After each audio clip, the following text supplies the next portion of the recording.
न मिली। अरे टीवी कूलर सोफा गोदरेज ना मिली, होई लड़की मिली तो दहेज ना मिली, होई लड़की मिली तो दहेज ना मिली।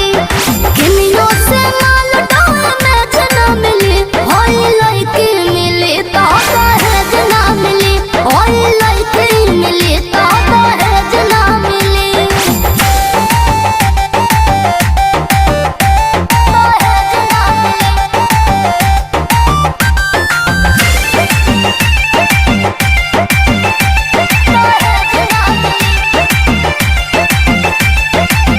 दूसरा से शादी होई को